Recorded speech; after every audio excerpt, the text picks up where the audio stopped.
Hello बच्चों, let's read this question. So this question says, starting from rest, a body slides down a 45-degree inclined plane in twice the times it takes to slide down the same distance in the absence of friction. The coefficient of friction between the body and the inclined plane. ठीक है।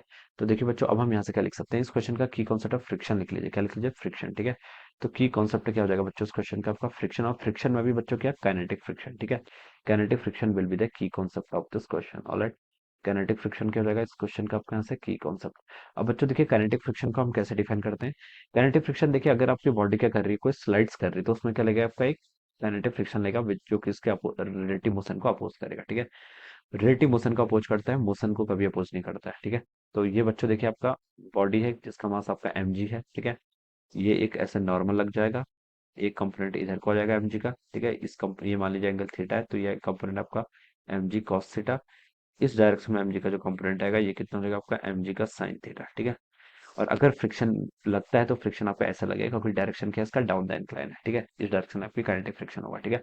अब बच्चों देखिए, बच्चों में क्या बता सकता हूँ, अगर आपकी स्मूथ सरफेस होगी। ठीक है। इस स्मूथ सरफेस के बेस में देखिए, आपका एक्सेलेरेशन क्या होगा? सिर्फ जी साइन थीटा होगा। ठीक है। तो एक्सेलेरेशन में कितना बता सकता हूँ? आपका जी साइन थीटा के इक्वल। ये आपका कब होगा? Smooth surface. और अगर आपका देखिए, स्मूथ सरफेस के लिए मैं ए एस रिप्रेजेंट कर लेता हूँ। अगर आपकी सरफेस रफ है, तब एक्सेलेरेशन क्या होगा? देखिए, जी साइन थीटा तो होगा ही, माइनस आपका काइनेटिक फ्रिक्शन का फोर्स आएगा। काइनेटिक फ्रिक्शन का फोर्स किसके इक्वल होता है? आपका फोर्स होता है आपका न्यू के इंटू एन के इक्वल। ठीक है। और यहाँ से लिख सकता हूँ मास इंटू एक्सेलरेशन। एन कितना हो जाएगा आपका? यहाँ से देखिए एम जी कॉस थीटा। ठीक है। तो यहाँ से हम बच्चों लिख सकते हैं आपका एम से एम कैंसिल, एक्सेलरेशन आ गया न्यू के जी कॉस थीटा, लेकिन अपोजिट डायरेक्शन में। तो यहाँ से मैं लिख लूंगा, देखिए जी साइन थीटा तो इसके मोशन को सपोर्ट करेगा, लेकिन आपका साइन थीटा को कॉमन ले लिया, minus mu k cos theta क्या करेगा? आपका अपोज करेगा। तो ये आपका एक्सेलरेशन, ये फॉर्मूला आपको याद ही हो जाना चाहिए। ठीक है। ये आपका क्या है? फॉर्मूला है। ठीक है। अब बच्चों देखिए, starting from the rest, a body slides down a inclined plane in time. ठीक है। अब slides down a inclined plane in in twice. ठीक है। Plane in twice the time it takes slide down the same distance in absence of friction. ठीक है। तो देखिए बच्चों, स्मूथ सरफेस में मान लीजिए आपका जो टाइम ले रही है, उसको मैं 2s लिख लेता हूँ। टाइम देखिए बच्चों कितना हो जाएगा? डिस्टेंस आपकी सेम है। ठीक है।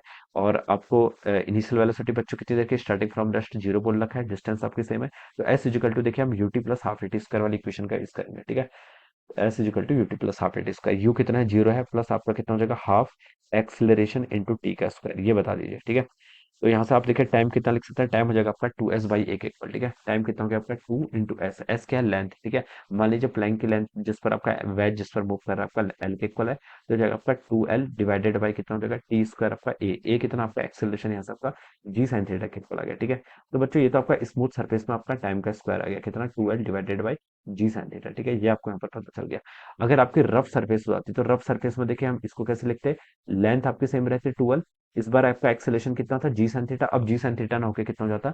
जी sine theta minus mu k cos theta. तो मैंने इसके ऊपर रिप्लेस कर लिया, कितना? G of sine theta minus of mu k cos theta. ठीक है। ये वैल्यू यहाँ से ऐसे हो जाती है। ठीक है। ये आपका यहाँ से टाइम हो जाता है। ऑलराइट।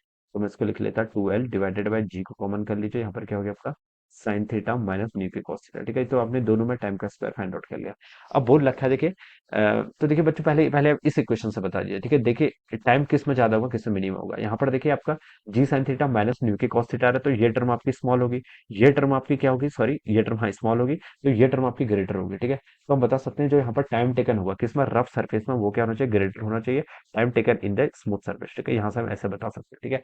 अब यहाँ पर बोल रखा है कि starting it starting from rest, a body slide down a 45-degree inclined plane in twice the time it takes to slide down the same direction in the absence of friction. ठीक है। तो बच्चों मैं बता सकता हूँ कि जो आपका time taken in rough surface, ये किसके इक्वल होगा? आपका 2 टाइम्स होगा किसमें? Time taken in smooth surface. ठीक है। यहाँ से हम ऐसे बता सकते हैं, इस रिलेशन से बता सकते हैं, और यहाँ पर भी हमें वही चीज बोली गई है। ठीक है। तो अब देखिए बच्चों, आप क्या कर लीजिए, यहाँ से आप स्क्वायर फाइंड आउट कर लीजिए। ठीक है। यहाँ से आप देखिए इन वैल्यूज आपने कैलकुलेट कर लिए, इनको यहाँ पर बस पुट ही करना है आपको। ठीक है। तो यहाँ से देखिए आपका कितना हो जाएगा, इसको आप ऐसे लिख लीजिए, देखिए टी आर बट्टे बाई टी एस की वैल्यू कितनी हो जाएगी? 2 के इक्वल हो जाएगी। ठीक है। और यहाँ से देखिए आप क्या कर लीजिए, इसको स्क्वायर कर लेते हैं दोनों साइड, इसका हमने पूरी टर्म का स्क्वायर कर लिया। ठीक है। क्योंकि देखिए हमें स्क्वायर वाली टर्म बताया, तो 2 का स्क्वायर कितना हो जाएगा? 4। तो ये आपका 4:1 के इक्वल आ गया। ठीक है। अब यहाँ से देखिए इसको सॉल्व करेंगे, तो टी आर का square divided by T S. देखिए 12 से आपका 12 कैंसिल हो जाएगा, जी से बच्चों आपका जी कैंसिल हो जाएगा। ठीक है। टी आर का स्क्वायर है, टी आर देखिए इनवर्सली प्रोपोर्शनल है किसके? आपके साइन थीटा। तो इसको आप नीचे, ये आपका इनवर्सली प्रोपोर्शनल है, तो ये टर्म आपकी नीचे आ जाएगी, कितनी? Sign theta minus of our new k cos theta, ठीक है। और टी एस देखिए जी साइन थीटा आपका ऊपर आ जाएगा, फिर जी साइन थीटा क्या हो गया आपका ऊपर आ गया, ये टर्म इतनी होगी, इज इक्वल टू बाई कितना 4/1 के इक्वल हो जाएगा, ठीक है। ये वैल्यू आपकी यहाँ पर से इतनी हो जाएगी। अब बच्चों बस आप क्या कर लीजिए, जी नहीं आएगा ना, जी तो कैंसिल हो गया था, जी तो कैंसिल हो गया था, सिर्फ आपका साइन थीटा वाला फैक्टर रहेगा, ठीक है। ये जी नहीं आएगा, जी तो कैंसिल हो गया, ठीक है, इतना आ गया।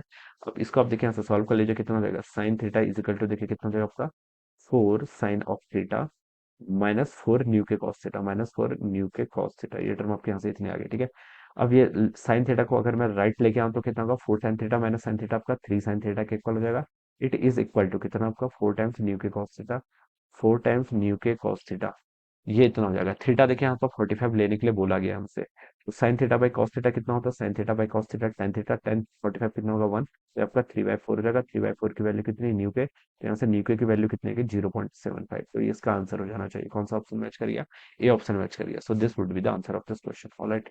So this is right answer. So I hope you all understood this concept. All the best and thank you so much.